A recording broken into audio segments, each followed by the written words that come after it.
Yes, everyone, welcome back to XG Files. Stephen Howson, Ronaldo Brown, Yeah, I'm good. How are you? I'm all right. Don't like this. Yeah, I don't like it at all, but I feel like it's been a continuation of a lot of stuff we've been hearing throughout the week.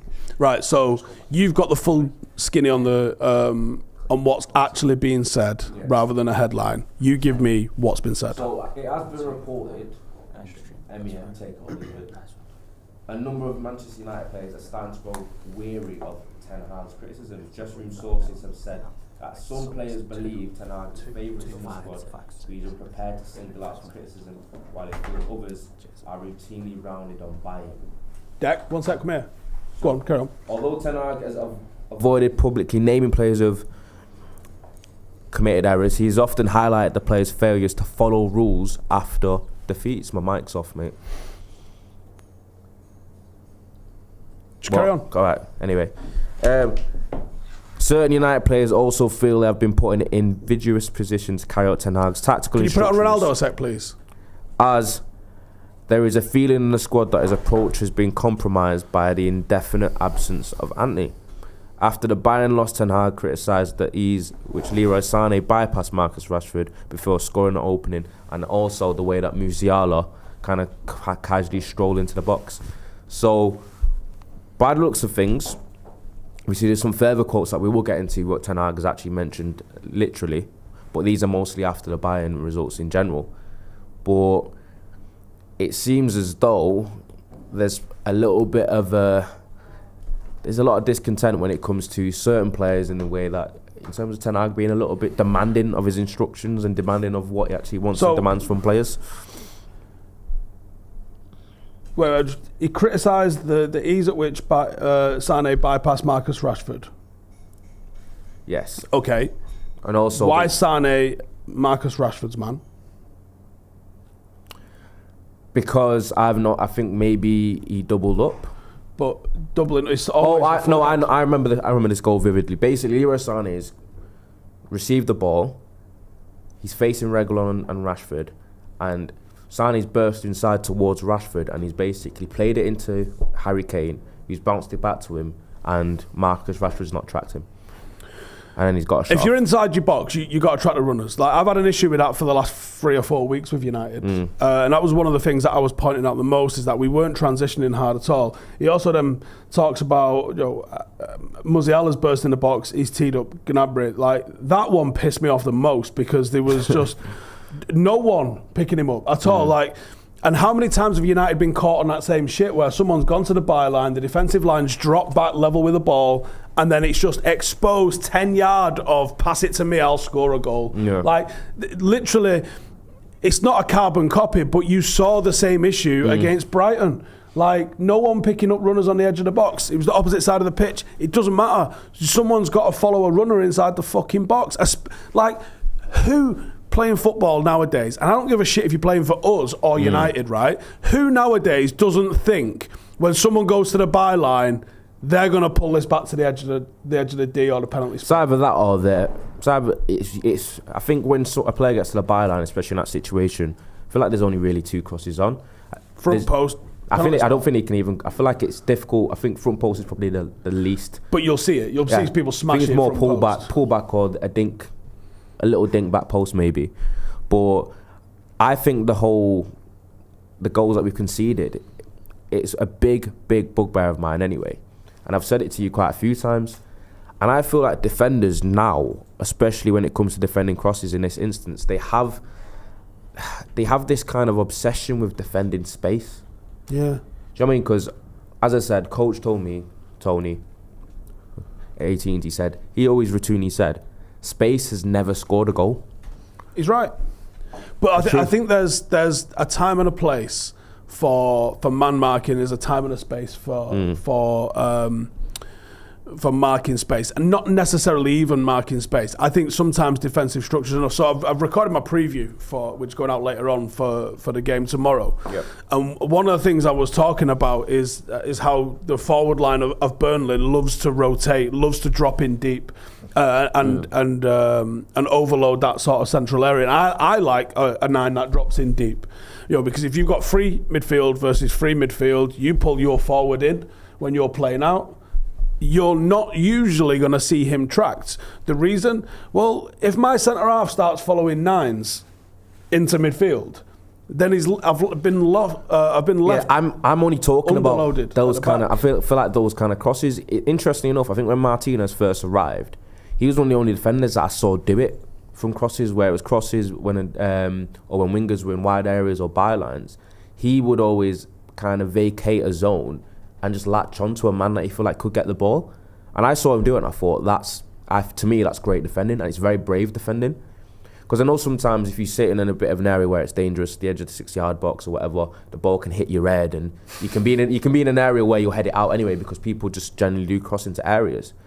But to me, I think, why can't you just look where a man is in the box and kind of mark towards him? Because he's the danger. He's going to score the goal. The zone that you're operating in isn't going to where they score the goal. It's difficult, isn't it? Because sometimes, like, if you're facing your goal, you've already fucked up anyway. Like, so you can't defend it by facing it. I love that line. Like that, you've always got to orientate your hips away from your goal. That's how you defend a goal. You don't defend a goal by looking at it. That's what forwards do. They're trying to score in that goal. You're trying to get it up the pitch. You have to face up the pitch to do that. That means you have to be quicker than the opposition. That means you have to get in position quicker than the opposition. And then you have to be able to do that. You have to go, the ball's going to come from there and I can see it, and this is my guy that's going to run onto it and I can see him. And then you can make the calculation as that ball comes in about getting there before he gets there. If you're on the wrong side of him and he's got across the front of you, well, he's scoring that goal. You're just going to watch. You're going to be the first person to see it. If you don't get across that front post, that's the only caveat to the way you defend in the box, inside the 6-yard box like that, is I always think you have to have someone come across the front post, because no matter what the situation, someone from the attack is going to try and get across that front post.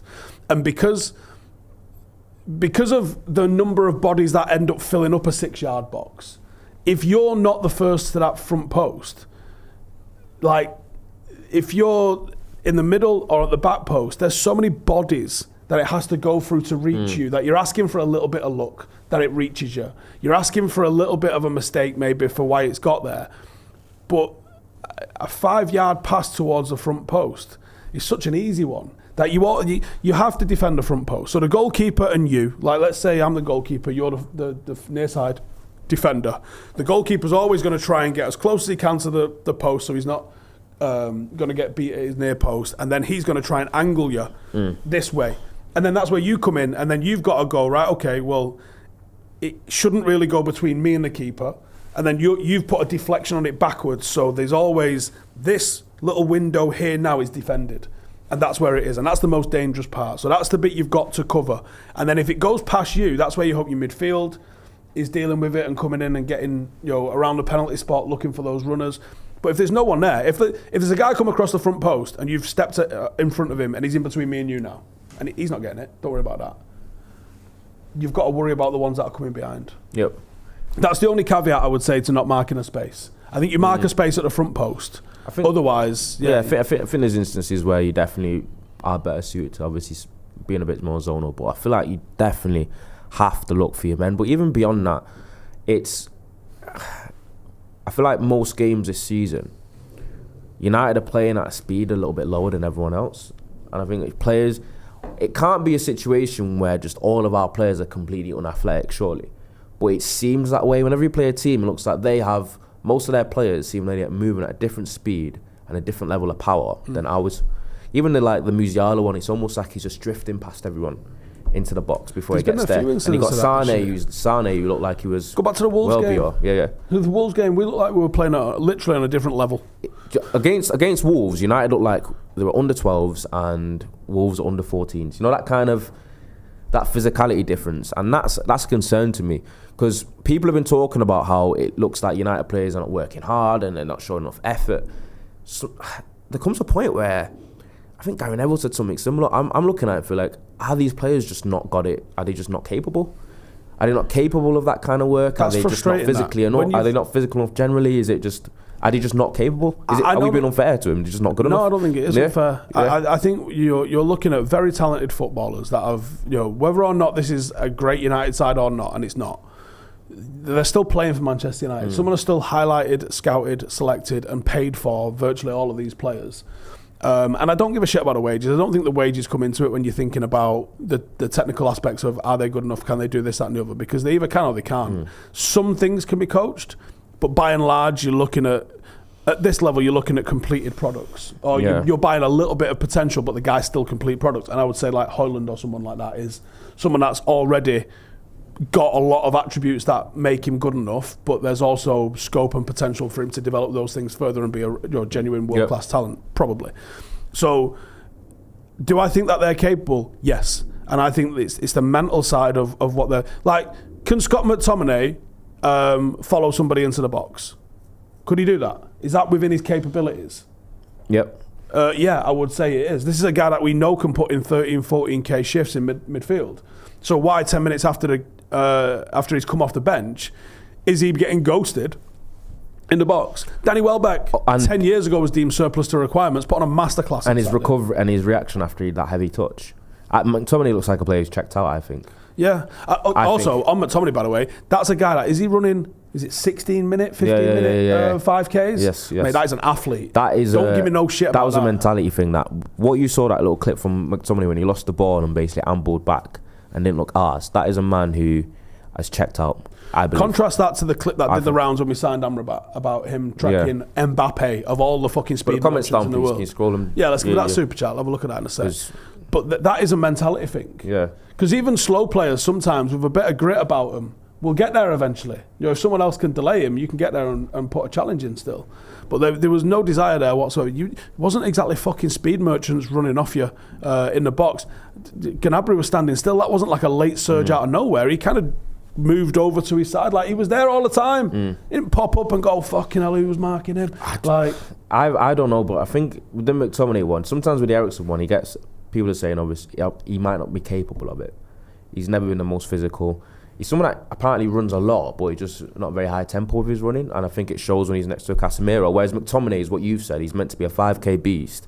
So that level of work rate after he's come on for 10 minutes just shows me that he's a man that's come on. He's soaking, he's not playing, he's not arsed, and he's checked out. And he puts himself into fire line as being one of those players that's kind of disgruntled with Ten Hag, and that's why this stuff's coming out. Because obviously, little Yo-Yo as the on Super Chat, I said, firstly, the MEN are a joke, leaking nonsense from agent players that are moaning like crazy.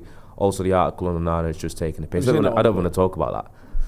I looked at that and I just didn't. I'm surprised no one else just didn't disregard it. I read that and thought, yeah, that has to be a joke. Well, someone said, oh, it's quite funny, isn't it? Yeah, okay, it is funny, I guess, but it's in male sport. That is a sports section of what's meant to be a respected newspaper. Like, I would expect, like, Troll Football or someone to maybe be doing that. That's the sort of, like, when people realise journalism's dead and they'll realise that it was journalists that fucking killed it. But people like the Metro and the Mail and the Express and all these lot, like, they used to be genuinely respected journalists that could ring Sir Alex Ferguson up for a quote and find out what was going on. Now they literally just they make articles out of tweets of fans. Like, what the fuck are you doing? And then this is the same, to be fair, it's the same outlet that was also analysing Alexis Sanchez's fucking shopping when he, and how much dog food he was buying when he first joined United. Like, it's mental. I also think it sort of alludes to the level of scrutiny Manchester United players are under versus anywhere else, and they pile it on. Do you know, but with the whole, like, the article that's come out from the MEN, whatever. What is your opinions though on this whole kind of mini mutiny that's going on with a lot of players being unhappy with Ten Hag? Because I feel like where there's smoke, there's fire. I feel like there's definitely some players that are unhappy, and that's a concern to me because I think you need, especially where United are now, everyone needs to be on board in this type of rebuild. You can't even afford to have one or two little, we call them energy sappers in squads. You can have a squad of 16 and 15 are on board, buying in, the ethos is good, the culture is great, and you have one bad apple or one bad kind of energy sapper, and it leaks out to the rest of the team, and that one player can actually lower this team ceiling a little bit. And United have 3 losses on the bounce. You've got players unhappy, you've got media leaks, You've got players apparently unhappy with Ten Hag. This does not bode well. Do you know what I mean? No, I got a brilliant book, and I don't know if it's as simple as just reading a book and everything's going to be all right. But I'll credit this book with some of the things that we've seen at Paddock this year, right? And I don't think you can just read a book and win the Premier League, right? I don't think it's that. But I think it's the realisation of what they're trying to build. Now, the book was by James Kerr, Kerr, and the book is called Legacy. And the book talks about the New Zealand All Blacks, which are one of the most dominant teams in any sport ever. Something like a 90-ish% win rate across their entire history. Like, they just fucking win. That's what they do. Why do they win? You know, it's a small island population that obviously has this as their number one sport, which helps. But why do they massively there's more people playing rugby in England still than there is in New Zealand. But like the culture is just that they just fucking win. And there's a lot of tradition. Yes, the haka is a big thing. They're not winning because they do a haka. There's meaning and depth to traditions and things that they do that I found this book absolutely fascinating. And for those guys that have seen, if you've been watching the Paddock FC stuff, we've got a guy called Aaron that used to play for us, has come back. He's been doing psychology at Loughborough University. The guy's also absolutely jacked and tanned, isn't he? Like, he went away and just did fucking deadlifts all day for about 3 years. Aaron has the biggest calves I've ever seen in my life. And quads. He's fucking huge. Have you seen his legs? I said to him the other day, I think your legs are... Have you seen how fast he is with it, though? I think his legs are too big, though, the calves. I feel like that's borderline. I'd go to the gym and want to make them smaller a little bit. So, do you know what I mean? So Aaron went to Loughborough. He's interested in like weight training and stuff. That's just a thing. So he's done his level 2 or level 3 certification in personal training, but he's also doing a degree in sports psychology, and he's come on a placement to Paddock this year, where he used to be a player for us, come full circle. I love that. It's like a Bayern Munich sort of way of ex-players coming into the team, and I'm definitely going to foster and that. Everyone, the same. I feel like Aaron might be the most respected member of staff. Oh, he's younger than most of us, and he's respected by the lads. Well, one of the things that I did when Aaron came was I said, right, you got 12 months, read this book. He might have already read the book. I give him a book, but I think he might have already been aware of that book anyway. And I gave, I think Eddie's had one, might have been Omar's had one. I give it Otzi, no sir.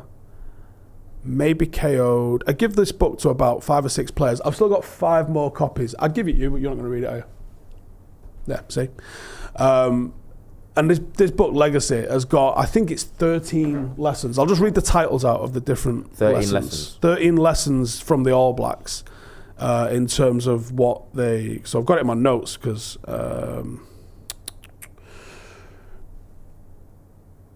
it is... Sorry, no, it's not 13. It is 28. But there was 13 that we took from it that we want to incorporate into the club. So number 1, sweep the sheds. So what does that mean? It emphasises humility, the importance of taking care of the little tasks. And they have a senior players group, and the senior players group are the ones that clean the dressing room at the end of every practice or match. So it's... Just the All Blacks? Yeah. So this is their rules. This is the rules that you have to adhere to. Go for the gap. So they're talking about when there's a gap on the rugby field, it means go for the gap, but it's a mentality as well, which is encourage everyone to constantly strive for improvement and push their boundaries. Don't allow anyone to sort of settle. There's some missing here, actually, but I think we've deleted the ones that we didn't use. Oh, actually, I think it is 13, but they're numbered weird. Anyway, apologies. So next one is play with a purpose. Help your club members understand the why. Why are we doing what we're doing? What's the motivation? Sir Alex Ferguson spoke about this. Like, motivation is... a lot of people are motivated to play for their country. A lot of people are motivated to play for whatever. And one of the things that Sir Alex Ferguson was good at, that everyone used to say all the time, is he used to circle of wagons, close ranks, tell everyone that the world's against you. And that was the way he sort of incorporated a purpose into everyone. I think it's number 3 here, but pass the ball. So what does that mean? It means communicate. It means actually work together as a team, enable them to work together effectively, create a learning environment. This is an important one, and this is why I brought it up. No dickheads. That's literally a policy. No dickheads policy. Establish a zero tolerance policy for egos, selfishness, or disrespectful behaviour. And I'll go deeper onto that, but I'll do the rest of them. Embrace expectations. I love this as a phrase as well. Pressure is a privilege. I think that's a fucking great, like, it means people expect things of you, and I think that's a privilege, and I like that. Train to win. Focus on purposeful, challenging training sessions that drive. Keep a blue head. No, we don't do that one. It says encourage mental resilience and composure, and basically not booting off. We miss that one sometimes. Know yourself. Be self-aware about everything, your strengths, your weakness, and what you contribute to the team. Sacrifice. Instill a sense of selflessness and dedication to the team, encouraging members to put the team above themselves. This is an interesting one. Invent your own language. So develop a unique language that reinforces the club's values and cultures and establishes a sense of unity and strength and identity. So just having, like, sometimes you go on a lad's holiday, you all come back saying the same fucking words and phrases and that all the time. That's because you've all come together as something. Yeah. And I think that's a really interesting one, I think. Be a good ancestor, write your legacy. So be a good ancestor. For the All Blacks, obviously they have this thing about leaving the shirt in a better place than what you found it in. So if you're the number 5, you've got this responsibility to make sure that you pass it on, because with the All Blacks you can trace every single person that's wore the actual shirt that you're wearing and the importance of that. They also have a couple of things where they create a rope.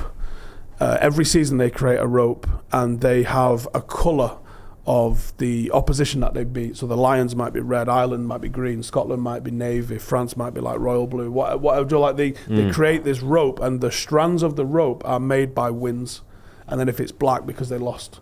So they create this rope, and at the end of every season they bury the rope with all of the strands of stuff that they've done in it. And it's just about you're creating a bit of meaning. Like they have a shirt presentation for every new person that comes through the door. One of the reasons that we're doing the singing initiations this year is we're creating our own culture. Is like these are the things that we do. Singing initiations are pretty universal though. Yeah, but we didn't have it. Yeah, do you know what I mean? So as a new club, that we had the opportunity to build all of these things. Now I'll go back to the no dickhead policy. The no dickhead policy is quite fascinating actually, but it's a zero tolerance of anyone that's not pulling in the same direction as you. And United have got potentially half a dozen players who either don't want to be there, know they're surplus to requirements, or I think it might be the case in Sancho's case, actively fucking going against what the manager wants now and being problematic. And also, I know you're talking about the no dickheads policy when you're referring to like the media leaks, and obviously the information that's coming out to journalists about this thing are obviously being filtered out, must be, by these said players. And I think that's a huge problem. Do you know what I mean? It is a huge problem. I feel like it's something that's happened in the last few squads though at United, where there does come a point where without necessarily being an overlap of players. Yeah. In my opinion, I've got a couple of people I think it could be at the moment. Now, Dean Henderson was an issue at one point. I think Jesse Lingard might have been a leak at some point himself at other times. I think the people that I would be looking into at the moment is Maguire, Sancho and McTominay. Yes. I think those are the people that are most likely to be doing that stuff at the moment. I think there's probably some more disgruntled players in the squad as well. I think Donny van der Beek's a disgruntled player, but I don't think he talks to anyone. Yeah. So I don't think he's leaking anything. Exactly. So, and I think Marshall's probably a fucking nightmare in training. He's one of them that I bet he gets on the training pitch, he does the warm-up and then he goes, I feel something, and he probably does because he's just fucking made of biscuits, but I bet he never actually completes a full training session. I reckon if he didn't, he wouldn't have even been in the squad the way that Ten Hag does it. But then again, that could filter into the whole thing of someone complaining that certain players get certain privileges that others don't. All right, so let me get this right. I think there's some credibility and truth and probably facts to what we're presuming the complaints from Sancho will be. Yes. In terms of like, I reckon he's looked at, maybe every manager does have certain players that are probably favouted in some sense, and that's usually to do with their importance to the team or their output. But right or wrong, you can explain the Antony one. Do you know what I mean? Prior existing relationship, the manager's own biggest signing. So there's a pressure that comes with that. I need to make this fucker work. Manager feels like he can rely on him. Yeah, I didn't sign Sancho, so that's my problem. I know this literally just happens, but obviously with Antony's performances being largely underwhelming for the majority of the time he's been here, obviously that's been kind of criticised. But the whole thing of players feeling like some players are treated differently, etc., that obviously is a problem. You want everyone to feel fairly even, but it's not abnormal for managers to kind of have 1, 2 or 3 players that they're a little bit more loose with, and that's usually to do with their output, their importance to the team, and like their calibre of player.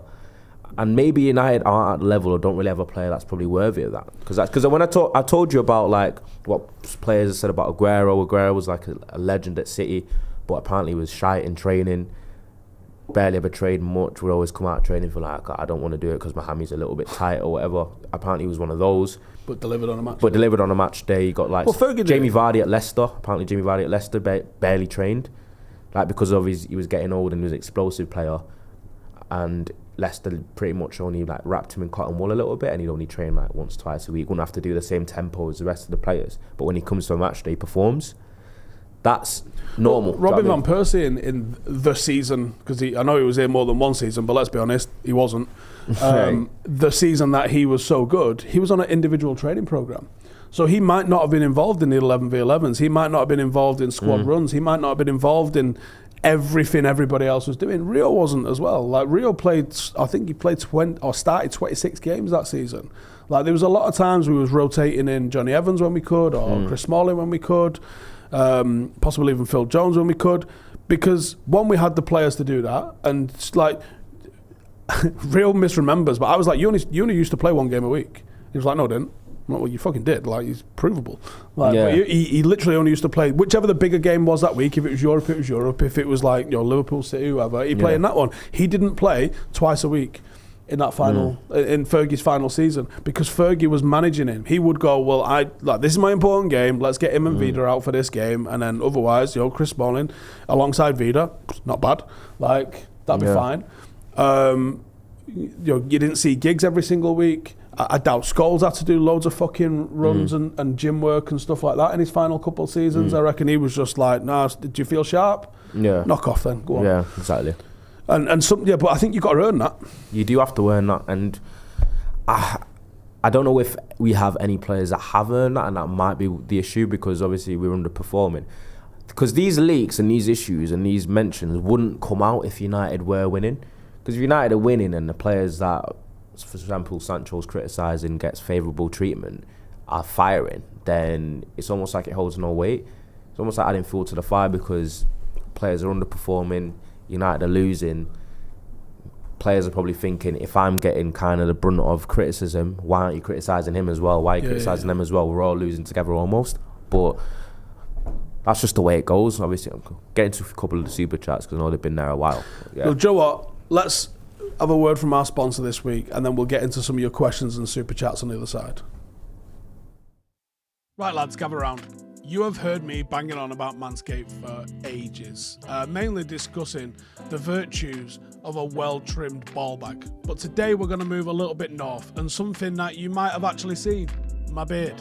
Manscaped isn't just a master of below-the-belt grooming. They have conquered beard territory too. And I know this is groundbreaking news. Let's delve into the details. Now, we are all well acquainted with Manscaped's brilliance for the downstairs department. They've been many a saviour of many a date night and many a ball bag. And you know the Lawnmower 4.0 by now. I'm not going to tell you about any of the features for it, because if you don't know them, then you're never going to know them, right? It's a certified hero for the nether regions. But they're here for the... Check that out. Good that, Yeah, took it to the barber, got my beard done with it. Got my I have a skin fade, so we used the clean shave one on the back of my head, and that it was decent. Ever evolving, innit, Manscaped? Well, yeah, obviously you can shave your balls. Yeah. But yeah, the beard trimmer has got the guard built into it, so you just kind of spin it round, and that's all the different guards. So you don't need to have all the different attachments that are just going to clutter up everywhere. But yeah, look, pretty smart. Let us know your thoughts on that in the comments there. Anyway, so we got some super chats here. Joshua with the first one. He says, in my opinion, the root cause of these issues is a club not authorising sales of players the manager doesn't want. Of course, things will get toxic. There's a big element of that. Yeah. You also can't force people to leave. Yeah. But then I question, why do you want to be somewhere you're not wanted? Because my vibe would be like, you don't want me, I'm not playing. Laters. Because I know some clubs operate differently. I think director of football and the manager being in perfect unison in terms of player targets and philosophy is the root of success. And I think a large part of the time in the last 10 years at United, there's been a difference between the two. I think the manager wanted certain players, the scouts and directors of football have wanted certain different players, and it's never been kind of collaborative. Yeah, CEOs shiny things. Wanted shiny things. Well. That's what I'm talking about. So it's not really been that collaborative, and that's, for example, Arsenal are improving now because they brought in Edu as a director of football, and him and Arteta are basically in unison now in terms of their targets, etc., and philosophy. And as much as it pains me to say, because I fucking despise Arsenal, but they're trending in the right direction. And I don't think we will until, obviously, I think the Glazers are an issue, but I also think we need to stop the whole player manager signings and then being like almost separate from director of football and scouting signings. There needs to be like, well, and then the whole can't be coming out going, well, I didn't want him. Yeah. There needs to be a whole group where everyone's almost in unison. I don't think that's ever. It goes back to the legacy book, like everybody pulling in one direction. Yeah, like everyone has to have the same direction on it. Like when you was running through that list, I was like, literally, like United don't tick these boxes. Don't have any of those boxes. We do not tick these boxes. I really recommend that. It's a great book. It's not really a rugby book. It is more of a sports psychology sort of book, and you can apply it. I think the guy wrote it with the idea that it would apply to like business teams, actually, Joe. So it was like quite applicable to sort of a broad range of subjects. But as someone running a club, like listening to this and going, fucking hell, yeah, this is really good actually, and like you see the positivity of having everybody sort of do that. It also touches a little bit, which I didn't mention in there, on about how important socials and stuff are. And we've had a big effort ourselves to make that sort of thing happen, because people have conversations that in them socials that you don't have at training and a match. So the social things are very important on top of that as well. Arush with a super chat there says Sanch, Maguire, Scott and media exaggeration. Yeah. The next one's for us, please, probably, Jay. I feel like they're almost not hard to guess. Have we missed any more? Just going to try and find one there from KMD Lopper. Says there's a similar story about runners in Kenya. Kipchoge is from there. Basically, they all train at a way higher intensity than anybody else. There's some... Yeah, is that the Eastern Africans and why they're good at sprinting? Is it a Sports Gene, I think, is the book, which is a phenomenal book about... why certain people do certain things, and it's really interesting about like baseball players that use patterns in the stitching, even though they would struggle to actually tell you that's exactly what they're doing. But someone painted the stitching white on a baseball through a baseball at him and he couldn't fucking hit it. No, exactly. I was just seeing what some people are saying. I feel like we have a habit of turning players into victims of circumstance. Do you think there's a bit of that? Because I've seen it where United have built this culture now, almost in a way of players and their contracts and their wages and their comfortability, and the fact that a lot of managers have been unsuccessful in the last 10 years at United, where players just know that they're going to outlast the manager when shit goes wrong. That's a case across football, I think, in a large degree. But I would also argue that the majority of football isn't successful. I think the outliers are where the success is. And I would look to what the outliers are doing, and is there a way to keep people hungry? I think City could end up falling into the trap if the rumoured wages, maybe not because they got unlimited money, but if the rumoured wages of what Haaland's on, like 800k, then that could be a bad sort of precedent set from that there. If he keeps scoring 50 goals, not a problem. If that slows down or he gets injured or he comes off the boil, but he seems like they bought grafting personalities. He's missed a lot of chances last couple of games, he's had a lot of chances last couple of games. It's like insane amounts. I think that there's, are United buying the wrong personalities? I think people really misunderstood what I was saying when I was talking about players and agencies and stuff not necessarily being the negative that some people think it is. Loads of people replied with, well, why didn't the agency know about Antony? Well, I think Ten Hag probably should have known about Antony. Otherwise, they kept it from him. Deliberately. Yeah. But him and Antony aren't the same agency. I think if you was, if you're with an agency as a manager and your players with an agency, surely your agency knows then, and they might pre-warn you because they go, this might bite him in the arse. You might make a decision on not to sign him. If you then go, fuck it, I still want him, well, that's on you. But there should have been due diligence done with Antony. I mean, this happened with Rojo not too long ago. He got in trouble for bottling someone. And that was a charge he had to go and answer at one point during his time at United. But we're clearly not doing the research in it. I don't like how all this stuff about Sancho's come out since he's been a dick at United. Like, where was the talk of him being a dick at Dortmund? It's only come out since he was at United. But everyone was like, we all knew at Dortmund he was a dick. All right, well, who was doing the due diligence from United point of view then to actually find out whether he was problematic? Like, that's not acceptable for United to be just allowing this. Didn't we have players go back there on loan? Didn't Januzaj go to Dortmund on loan at the same time he was there? How about Adnan? What we're thinking of bringing Sancho in. What's he like? Oh, he's never at fucking training. Yeah. Okay, well, we'll write that down. Like, how about fucking interrogate people? That, from what I can gather, successful teams and players, that's always the done thing. There's always a little bit of player-on-player tapping up. Yeah. There's always a little bit of like, Fergie used to be like, what's Sheringham like in England training? Or what's this guy like in England training? Oh, yeah, go on then. Is he a United player? And then, Rio says about it all the time. They're like, what's he like? The managers are always asking that sort of stuff. Are we not asking the fucking questions anymore? Have we stopped? No, it doesn't seem like it. Because I know obviously the stuff with Sancho came out. Sancho was getting the treatment that he's criticised other people are getting when he was at Dortmund. He was turning up to meetings late. He was turning up to training late. He was being almost lackadaisical in that instance. But because his output was borderline matching Messi's at point for a year and a half, he got away with it. And then he's come to United. He's obviously on a little bit more money. The style of play, probably a little bit less suited to him. Things are a little bit more tougher. And now he's not able to get away with the same things that he was able to get away with. It seems like he's kind of like seeing his arse about it. And that happens, do you know what I mean? He got used to being a certain 70% are in training, mate. Yeah, and knows he's starting on the weekend and knows that he's flying at the moment. But I don't know. I think there has to be some sort of personality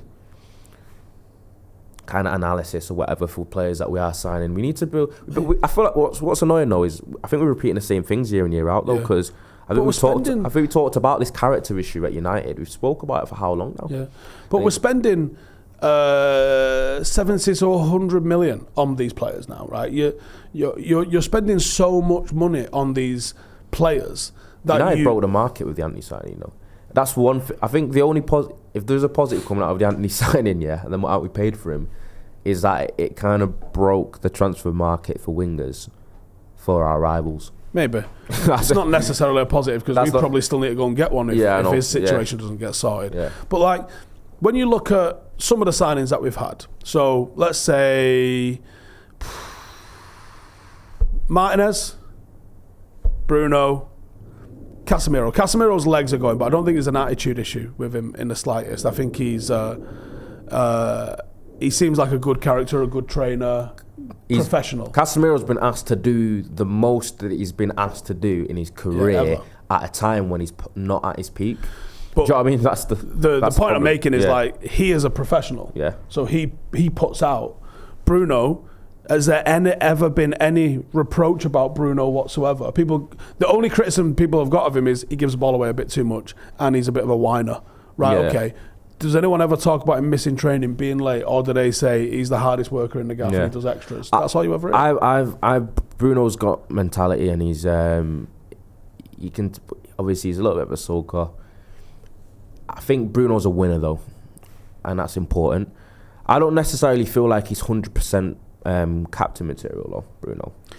But he's best of a bad bunch. But I think he's the best of a bad bunch, and that's the issue, because if Bruno is your like best candidate in a team as captain, then that's an issue, because I feel like you need a few Brunos in terms of being demanding of each other and players of himself and being a winner mentality. But I feel like there needs to be a level up from that to be a captain at United. Super chat there from Marcino. It says, can't think of another club that have struggled to loan out players. Arsenal, Pepe, Ozil, Guendouzi, City, Bravo, Nolito, etc. So it's clearly something to do. It's clearly something United do wrong. Amongst, even selling our youngsters. Our net spend's so bad because of the way youngsters get sold for nothing, essentially. To that, one from Jamie says, if we don't get top 4 this year, I'd rather not play Europe at all. Let Brighton and Villa take those spots, attempting to fight for the league next year. Can you minimise that window a little bit, because I can't read the right hand side of it. And then Andrew says, not that one. We've dressing room, not that one. The chart, I'm trying to read the chart. No, minimise it, not make it bigger. That means make it smaller. There we go. Andrew says, we've got a dressing room of grown men who act like children. Get rid of all the pre-Ten Hag players. The only true reset of the dressing room. It's not feasible. You can't just get rid of 30 players. There's just, I don't know. There's just, I'm concerned because I feel like there's just a culture that's being set where it's like the fix isn't quick, and we've been saying this for years now. I don't know whether in a year it will change, in 2 years it will change, and it's worrying because I think United have still spent enough money in recent years to be competing much better than we are. Obviously, something similar is happening at Chelsea, but United are getting a little bit more scrutiny. I think there's less of a character issue at Chelsea. I think they've just you spent money very unwisely. They've gone almost very Ed Woodward with Todd Bowley, etc. I would argue every team has spent unwisely. United have spent more unwisely than most. Like City have had some flops. Liverpool have had some flops, expensive ones as well. The likes of Andy Carroll and stuff like that they don't really get quite the scrutiny. Do you know why United have more flops though? Because I think United sign more players into a more unstable environment where it's a little bit harder for signings to succeed, I think. Obviously, we talk about the media scrutiny that United get more than any other team, probably in the world. There's a lot of pressure anyway on these players, and I think because the environment at United has been so unstable for so long, it's hard for signings to succeed. Never mind improve, because another argument is how many players come to United and improve? At the moment, fucking none. I can't name one player that's come to United in the last 10 years that's come and then improved over a course of 5-6 years, and that is scary. Whereas, even if there's flops at other clubs like City and Liverpool and that, at times have had periods of success where if a team's winning and being successful, if you bring a player into it and they work or they don't work, it's easy to kind of integrate into a winning culture. Where United have not had a winning culture for how long? Well, that's something that's a truth, a universal truth, that when a team is winning and putting it on someone, you can almost bring anyone in. Yeah. United dominated football matches with Cleverley and Anderson as a midfield too, because everything else around them was top, so it was fine. Like I think some of these players that are coming through at City will probably end up in League One because they're being propped up by the fact that they're, if you get your head up as an attacking midfielder in the City team and there's 4 runners in space off you, you can find one of them. When you haven't got those runners or you haven't got the time because the ball that you got was actually behind you, you had to turn, the information that you got was... You're doing the whole, it's easy, you can play better when you play with better players almost, or you play in a better system. Yeah, and I've seen this at United. I've seen players who... look at fucking Makeda. In that United team, you'd have looked at Makeda and gone, fuck me, he's the new Rude, or something along those lines. The guys ended up playing for fucking Doncaster. When you take players out of that environment, the other thing is, it's easy to be carried. It's not easy to carry. You need genuine players to be able to put a Makeda in and a Cleverley in and an Anderson in, and then not to be a drop. The problem is United is we don't have the carriers at the moment. We've got the carriees. We've got the players that need carrying by someone better than them to make this work. There's not quite the level of... it goes back to the character, right? So we bought a few players with decent character at the moment, and I'm praying Amrabat is another one that fits into that sort of mentality. Højlund, don't know, bit too young maybe for now. Yesterday? You what? His brother played right wing against Brighton yesterday when he won.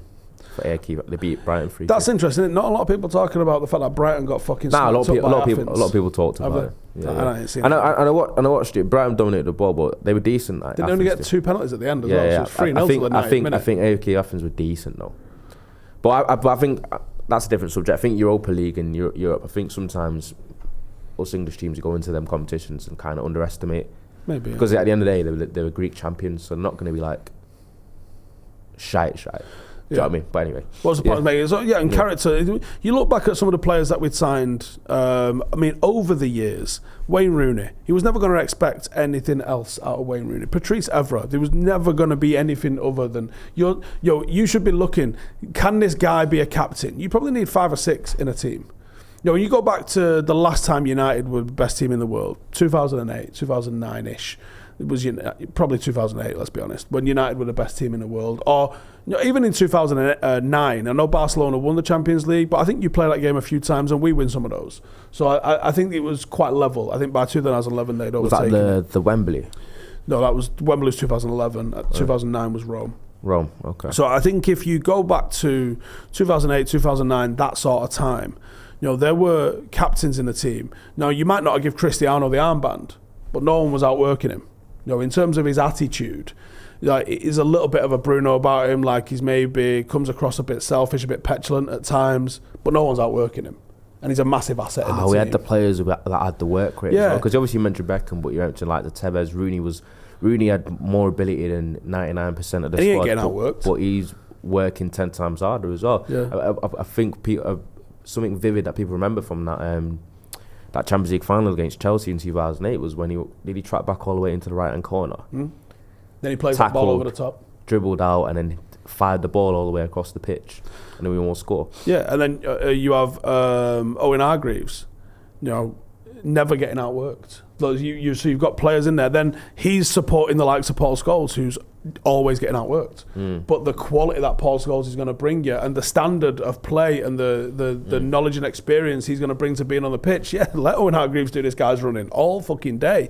Then you got Michael Carrick, a very quiet, underrated, understated leader that's going to do this, that, and the other with you guys. And then Wes Brown, he's going to die for that badge. Then the rest of the defence is about as good as the rest of a 3-man defence could be in Evra, Rio and Vidic. With Van der Sar, again, another leader in a different style maybe, but you're talking fucking world class. Boom, boom, boom.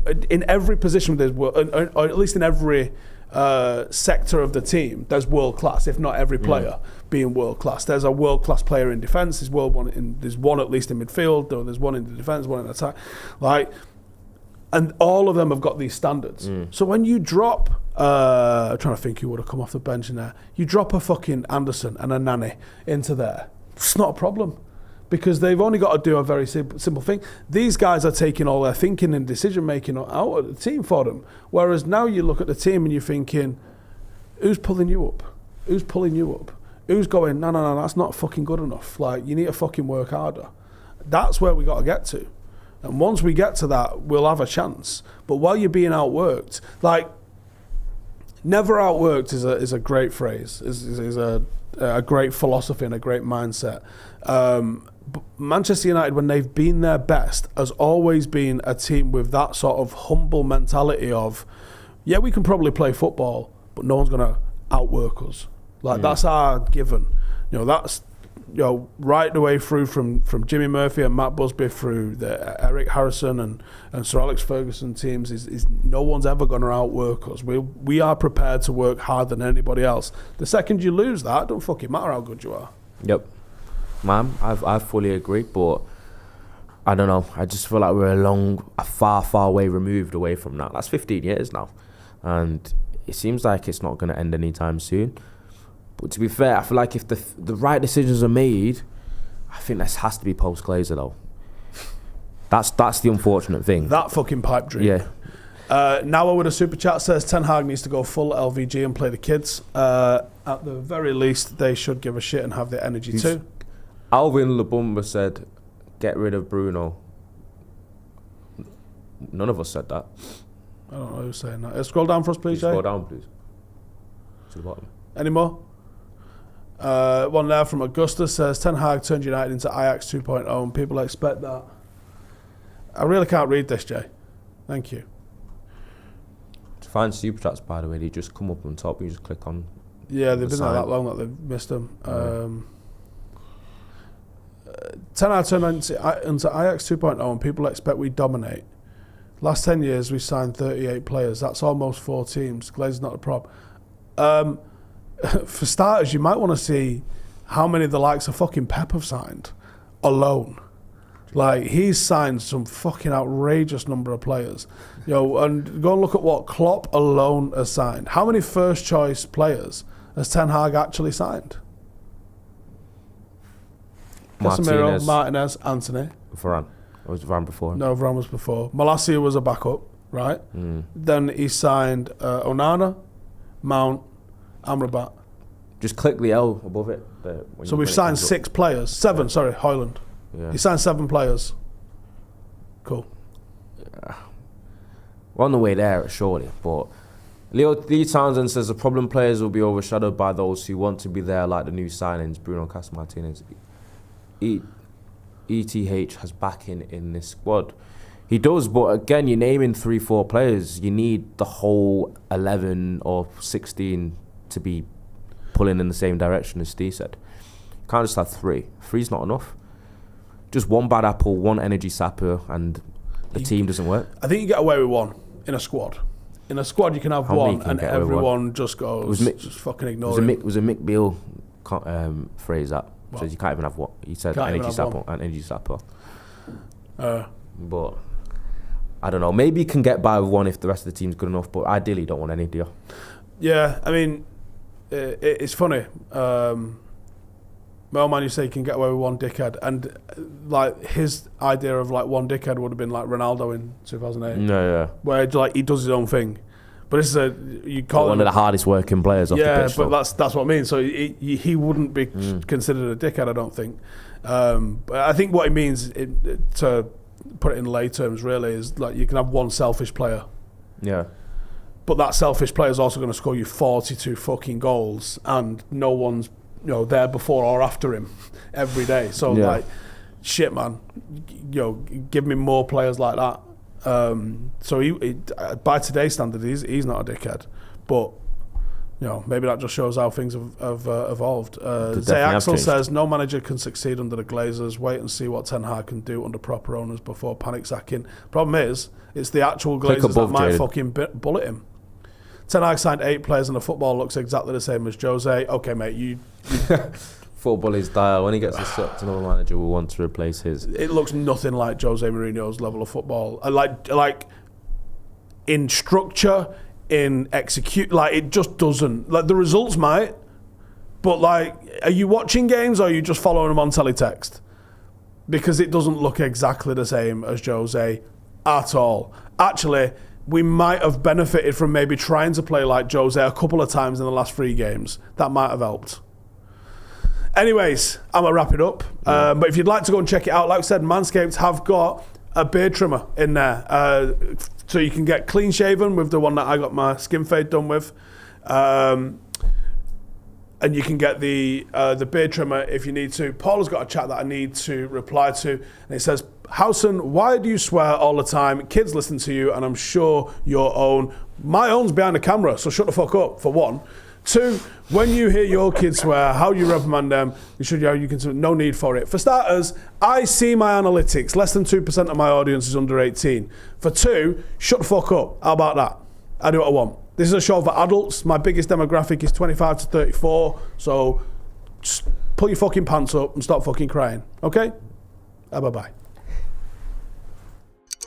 Hey, thank you for watching the video. If you are new around these parts, then don't forget to subscribe. My channel is proudly supported by my community on Patreon. If you'd like to get a little bit of extra content, a Discord group, meetups, 5-a-side games, weekly podcasts, behind the scenes, and even an occasional bit of transfer news as and when I get it, then for the price of a pint, you can show your appreciation for the content that we make and get some goodies for doing so as well. Check the link in the description or click the button right here. You'll also find all of my socials here too if you want to follow me on any of those platforms. Nice one.